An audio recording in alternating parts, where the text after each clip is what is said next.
Hello दोस्तों, welcome back to my YouTube channel. आज हम बात करेंगे चित्तौड़गढ़ दुर्ग के बारे में। क्या आप जानते हैं चित्तौड़गढ़ दुर्ग भारत का सबसे विशाल दुर्ग है जो कि राजस्थान के चित्तौड़गढ़ क्षेत्र में स्थित है। चित्तौड़गढ़ के किले को मौर्य कोलीय राजवंश के सम्राट चित्रांगद मौर्य ने बनवाया था। यह एक विश्व प्रसिद्ध विरासत स्थल है। चित्तौड़ मेवाड़ की राजधानी भी थी।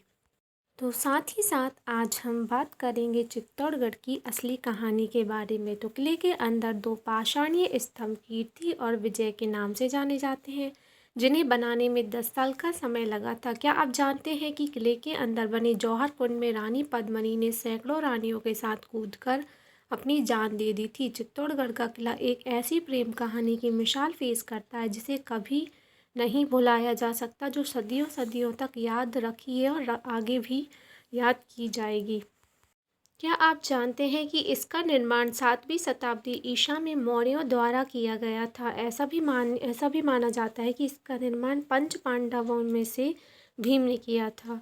यह किला कई महान राजपूत योद्धाओं जैसे गौरा बादल, राणा कुंभा, महाराणा प्रताप, जयमल पत्ता आदि का गढ़ भी रहा है। चलिए अब वीडियो में आगे बढ़ते हैं और साथ ही साथ अब हम बात करते हैं रानी पद्मिनी के बारे में। तो रानी पद्मिनी का मूल नाम पद्मावती था। वह सिंघल द्वीप के राजा की पुत्री थी। राजा रतन सिंह से विवाह के बाद वह चित्तौड़गढ़ की रानी बनी। दोस्तों, शायद आपको पता होगा कि ऐसा कहा जाता है कि रानी पद्मिनी बेहद ही खूबसूरत थी। उनकी खूबसूरती के किस्से सुनकर अलाउद्दीन खिलजी ने चित्तौड़गढ़ पर चढ़ाई की थी ताकि वह रानी पद्मिनी को पा सके। कई लोगों के अनुसार रतन सिंह के नाम से संदर्भित करती हैं। हालांकि मलिक मोहम्मद जायसी की कविता पद्मावत में उन्हें रतन सेन कहा गया है, जबकि आमतौर पर ये माना जाता है कि उनकी 2 पत्नियां थीं, नागवती और पद्मावती। लोक कथाओं से पता चलता है कि उनकी 15 रानियां थीं, जिसमें रानी पद्मिनी उनकी आखिरी रानी थी, जिन्होंने युद्ध काल के दौरान खिलजी से अपनी रक्षा के लिए अपने आप को कई सारी रानियों के साथ जौहर कुंड में धोख दिया था। क्या आप जानते हैं कि रानी पद्मावती ने अकेले जौहर नहीं किया था, उन्हें उद्योग आग चलकर जौहर बन गया। जौहर की गाथाओं में सर्वाधिक चर्चित प्रसंग चित्तौड़ की रानी पद्मावती का है, जिन्होंने 26 अगस्त 1303 को 16,000 छत्ररानियों के साथ जौहर किया था। पद्मिनी का मूल नाम पद्मावती ही था।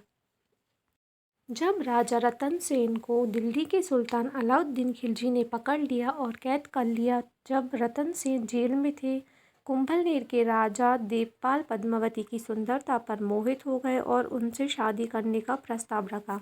रतन सेन चित्तौड़ लौट आए और देवपाल के साथ द्वंद्व में प्रवेश किया, जिसमें दोनों की मृत्यु हो गई थी। हालांकि आंतरिक विद्रोह और बाहरी खतरों के कारण पद्मावती के निधन के बाद खिलजी को अपने प्रभुत्व को नियंत्रण में रखना काफ़ी मुश्किल हो गया था।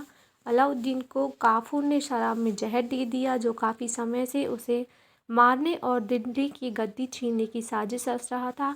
वही काफूर जो एक समय पर उसका काफ़ी विश्वास पात्र भी हुआ करता था।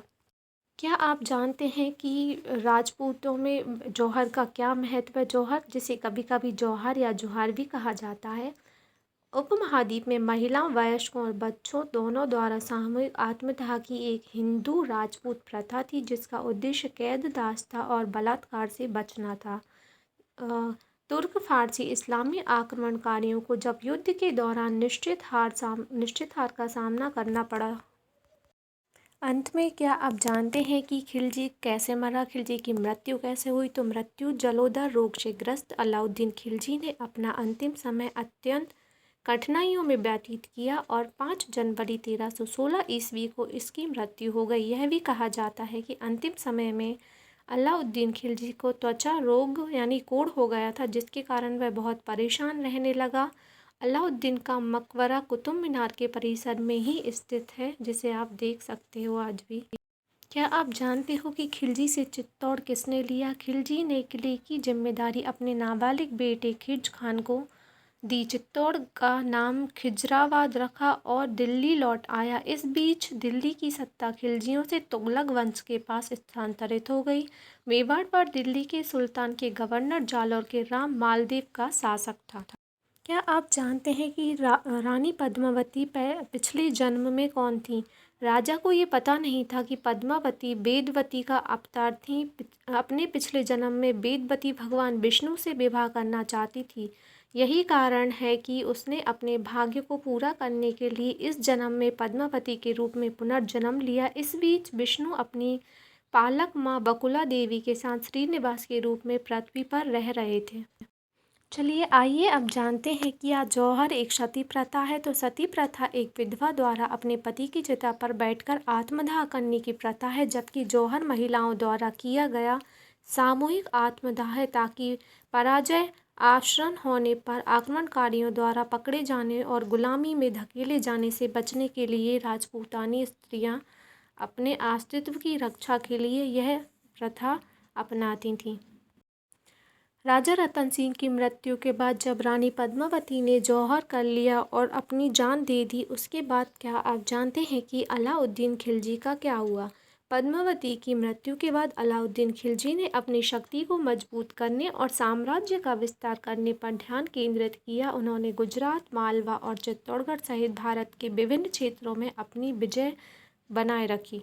क्या आप जानते हैं कि खिलजी वंश का अंत कैसे हुआ? खिलजी वंश का अंतिम शासक था खिलजी कुतुब अल उद्दीन।